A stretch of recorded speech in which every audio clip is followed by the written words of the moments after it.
Can Adhir Ranjan Chowdhury anchor a Rudderless Congress party? By Chandrima Pal.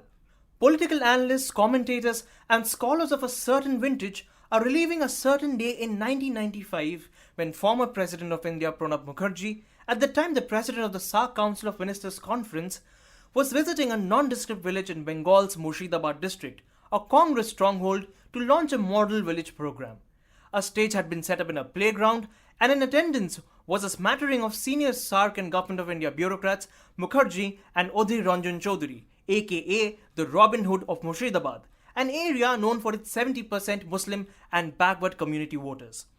The mood was indifferent. People were more interested in the snacks and toys being sold on the periphery rather than in the jargon being thrown at them by a slice of Lutyens Delhi airdropped by the party's head office. The atmosphere changed the minute Chowdhury took the stage. Dressed in dazzling white, flared trousers, a tight shirt unbuttoned a la Jitendra, and an oversized gold watch, Chowdhury, a formidable public speaker, simply reminded his people that Pranab Mukherjee could have taken the project to any part of the country or neighboring countries, but he chose this village, he chose you, he said dramatically. The electrifying introduction brought on a deluge of applause. It was a telling commentary on what had made the five-time Congress MP and now its chosen leader in Lok Sabha such a formidable presence in Bengal. Reams are being written about the Congress's decision to put the five-time MP from Bengal in charge in the Lok Sabha, where it couldn't even garner 10% vote share. The bottom line, however, is this. Chowdhury is everything that Rahul Gandhi is not, or for that matter, Shashi Tharoor, who had both hands in the air for a chance to prove himself again. A school dropout who joined politics at the age of 15, Adhir Ranjan Chowdhury has more grass in his roots than any of his party peers, who will now be a part of the Congress Parliamentary Party. Neither does Adhir Ranjan Chowdhury carry the burden of family legacy. What he has is tenacity and motivation. It takes special talent to keep oneself going when your party is falling apart like a pack of cards all around you.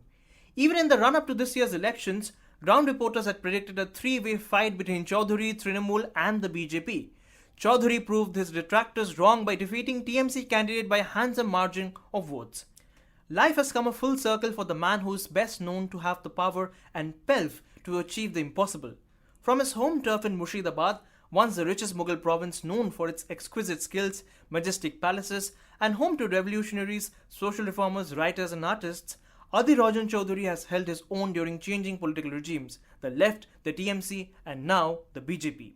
Even in 2001, when the Congress decided to align with the TMC, Chowdhury defied party leaders and set up his own candidates to defeat the ill-fated alliance. His professional rivalry with Mamata Banerjee is the stuff of legend. And it continued right through the elections this time, when he did not hesitate to call Mamata Banerjee out on all important strategic and policy matters. Chowdhury is also known for his organizational ability and tremendous pull over his electorate. There was a time, in fact, in 2004, when he was named in a case of double murders during the Leh Front tenure. His supporters had brought the city to a standstill. Those were the days when the Congress had the energy and the cadre strength to pull off political protests of consequence. Bengal may have moved away from Congress, but Chowdhury fans have remained loyal to him. The reactions to his appointment range from genuine happiness, a sense of pride, to surprise.